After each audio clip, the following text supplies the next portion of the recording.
Katden lovers, narito na pinaka-latest updates. Medyo malupit to dahil si Mr. Boy Abunda ginagawa ng kasinungalingan patungkol sa Katden. But before that, if you haven't subscribed yet to my YouTube channel, please don't forget to like, share, and subscribe at hit mo na rin ang notification bell for more showbiz updates. Of course, bago tayo magsimula sa ating updates for today's video, nais ko po muna magpasalamat sa lahat ng mga legit viewers, subscribers, sa itong lahat ng mga legit na nagmamahal at sumusubaybay sa lahat ng ating mga updates. Thank you so much sa inyong panonood. And ngayong araw ay pag-uusapan nga natin ang ilan sa pinaka-latest and hottest news about Kathryn Bernardo and Alden Richards. Alam naman natin na napapanahon po talaga ang ilan sa mga kinikilos nila, pero ito yung pinaka-magandang balita dahil panoorin po muna natin ang bidyong ito. Mga kapuso natin mula sa Mindanao, handa na ba kayong ma-experience ang isang masaya at puno ng kilig na Hello Again Tour? Samahan niyo si Joy and Ethan as we share our love this coming October 27 sa KCC Mall of Jansan at KCC Mall of Marbel. Yun, make sure to save the date mga kapamilya at mga kapuso. We look forward to seeing you there. Nagbigay nga ng kanila pong greetings at pabate itong Katden sa lahat ng mga kababayan natin sa Mindanao dahil this coming October 27 ay pupunta na po sila ng Mindanao para sa kanilang mall tour kung saan pupuntahan nila mga kabisayaan na mga nakatira po sa lugar na ito, no, sa Mindanao. Talagang very excited po sila at titignan natin kung sino ba talaga yung pinakawagi, kasi sa ngayon ang pinaka record breaking talaga yung nagpunta po sila sa Iloilo. Talagang as in yun po yung pinaka record breaking sa lahat ng mga mall tours na pinuntahan nila. Ang tanong, magpapakabog ba ang mga taga Mindanao pagdating po sa mall tour na ito? Yun yung aabangan natin, 'di ba? Kung malapit-lapit lang ang Mindanao sa akin why not, 'di ba? Pero medyo malayo kasi siya. Kaya magantay tayo ng mga updates dun sa ating mga legit source coming from the Mindanao para at least mabalitaan natin kung ano na nga ba yung mga kaganapan at nagaganap sa lugar na yun, ano. And today, eto na, medyo hindi kagandahang balita ito kasi hindi pa natin napapanood yung full episode kung saan nagkaroon nga ng interview si Mr. Alden Richards with Mr. Boy Abunda. Ang tangi pa lang natin napapanood na ilang mga behind the scene videos at yung mga short clips, no, na ini-splice tapos nilalagay po sa mga social media kung saan meron pong naitanong dito kay Mr. Boy Abunda, natanong nga or talagang tahasang tinanong ni Mr. Boy Abunda if nanliligaw ba talaga itong si Mr. Alden Richards with Kathryn Bernardo. At ang question po ni Mr. Boy Abunda is answerable by yes or a no. Pero ang sagot po ni Mr. Alden is that kung ano man yung meron kami ngayon is meron silang tinatawag na deep understanding. Ganun yung pagkakaunawa ko, ha. Ewan ko lang sa inyo kung ano yung pagkakaunawa ninyo. Kumbaga sinasabi niya, medyo malalim na yung kanilang unawaan at malalim na ang kanila pong ugnayan. Dahil po sa mga bagay-bagay na nangyari sa kanila, lalo pang naging extra sweet at extra lalim yung kanilang samahan nung pumunta sila ng Canada. Pero meron pong mga fans coming from other parties, no? At ang chinek ko po kasi yun, nakita ko po na parang sinasabi dito na nadismaya daw itong si Tito Boy.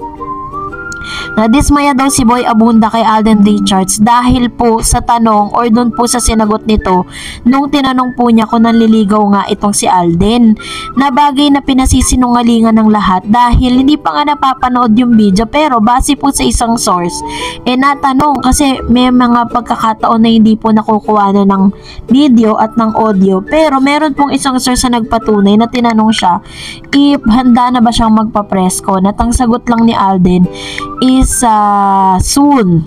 Kasi nung tinanong siya, 'di ba, parang may question po sa kanya doon. So, ang understanding ko po dun sa sagot niya na parang handa na siya magpa-presscon soon, which means na talagang meron na pong confirmation talaga that Alden Richards is talagang na pinupursu na talaga at meron na pong nangyayaring ligawan between them. Kaso nga lang, yun nga, ginagawan po kasi ng fake news ng ilang mga fake news peddlers Lalo-lalo na po sa Facebook, talagang kalat na kalat po yan at pinagkakalat po ng fandom na ito na nadismaya nga daw si Mr. Boy Abunda dahil sa mga sagot nitong si Alden Richards. So, ako naman po hindi ako naniniwala ng ganon dahil syempre, 'di ba, parang sa mga nakikita natin, ayan, sabi niya, sinabi daw ni Alden Richards na ayaw niya nang lokohin yung sarili niya. 'Di ba? Sinabi ba ni Alden Richards 'yun? Kasi nga kahit nga po sa mga short video clip na napapanood natin, wala pong ganyang sinabi at hindi magsasalita si Alden Richards ng ganyan kasi parang pinahamak niya si Miss Catherine. Pag sinabi niyang ayoko nang lokohin yung sarili ko, na parang sinasabi niyang niloloko niya din si Catherine Bernardo, na bagay na hindi kayang paniwalaan ng ilang mga netizen at ilang mga followers ng Kat din. So, kung ano man po yung lumabas sa social media na sinasabi nila na parang ginagawa na nilang sinungaling itong si Mr. Boy Abunda at si Alden Richards dun po sa interview na yon, antayin po natin yung legit na interview na ilalabas. Yan ang mahirap po sa social media at lalo-lalo na mahirap sa imang mga fandom na hindi talaga tanggap ang Kat din. They tend to make fabricated stories, fake news, yung mga imbento, yung mga tahi-tahing storya, 'di ba? Para lang talaga mapag-usapan. Pero para sa akin, katulad ng sinabi ng isang radio station, 'di ba? Kailangan pa bang i-memorize 'yan? So, sa mga galawan pa lang makikita po natin 'yan. So, kayo na po ang humusga. Ano po ang inyong saloobin patungkol dito? Comment down below. And now, we will also talk about yung inyo pong mga comment at reaction patungkol naman sa ating latest updates. So, magbabasa tayo ng inyo pong mga reaction, at magre-react din tayo kung ito naman ay kaya nating sagutin. Sabi ni Miss Norma Kalunod, si Alden ayaw umamin na nanliligaw o may relasyon sila ni Catherine. Dapat siya ang lalaki. Siya ang umamin kung sila na ba ni Catherine. Ayan. So, katulad ng mga sinasabi ko po sa inyo, wag natin silang madaliin. So, trust the process. Huwag tayo masyadong magmadali. Sabi ni Miss Daisy, hello Miss Darcy, yan yung sinasabi ko sa comment ko na interview with Tito Boy sa Pastok na winelcome na ni Kat at Alden sa buhay niya. Ibig sabihin kahit di diretsong sagot na sila na, malinaw na sila na kasi sabi ni Alden deeper relationship na sila ngayon. Napansin ko Mr. Clingy pa rin si Kat. Both clingy, kinukuha niya kamay ni Kat at bigay na rin ni Kat. I'm in love with Kat din. Thank you Miss Dars. Alam niyo totoo po, yan po yung ilan sa mga nakikita ko at ilan sa mga observation ko patungkol sa kanilang dalawa. And pinag-aralan ko yung mga sagot kasi wala pa kasi yung official na video Katulad po si Renato, kapag po meron yung parang nakalipas na interview ni Mr. Alden, talagang hinimay-himay po natin yun.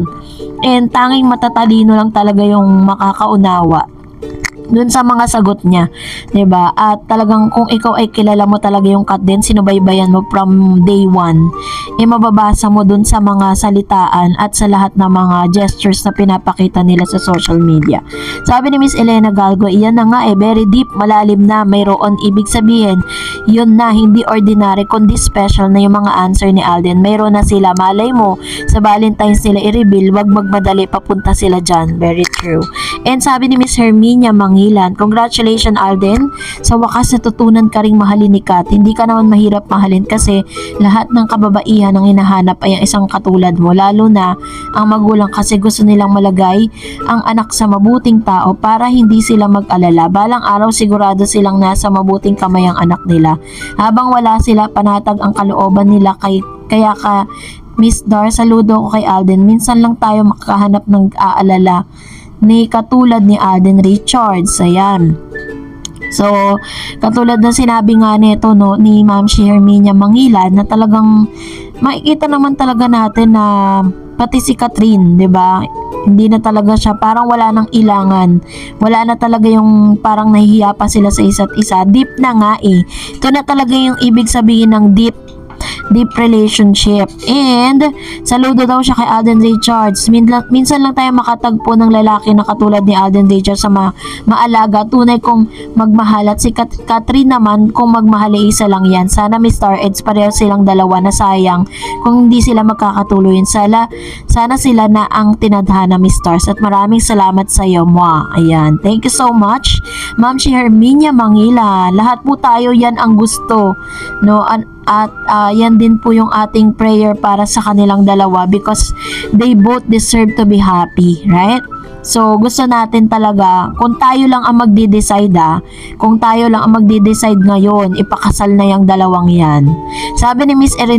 Ireneo de Rodriguez Mesa, cut din, wag niyong pansinin ang mga bashers kasi stress lang yan. Importante kayong dalawa, nagkakaintindihan sa buhay.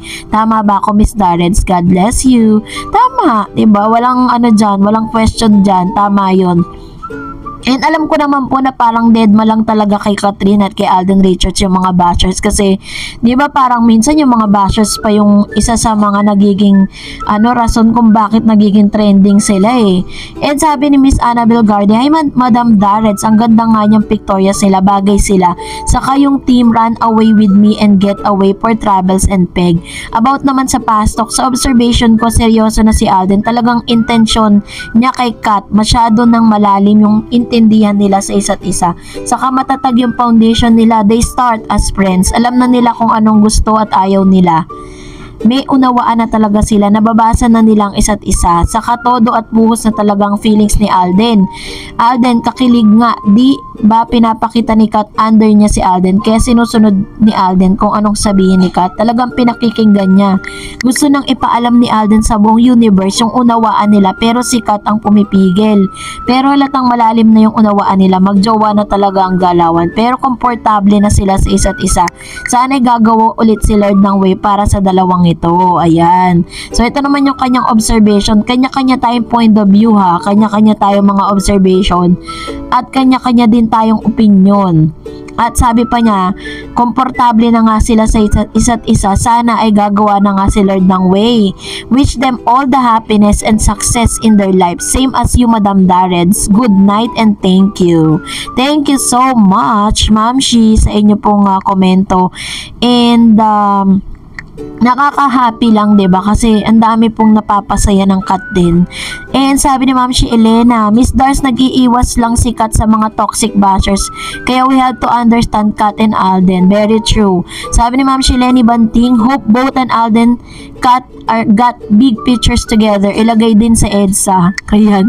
So malay nyo, 'di ba? Soon. Hindi possible po 'yun kasi ang Meg po nagpagawa sila ng malaking parang billboard sa EDSA. Possible yon na makikita natin sila sa EDSA na magkasama. Cherry Blossom said, Catherine Bernardo and Alden Richards, Kat then both of you are inspiration to all of us who adore you. Sobrang mahal ni Alden si Catherine.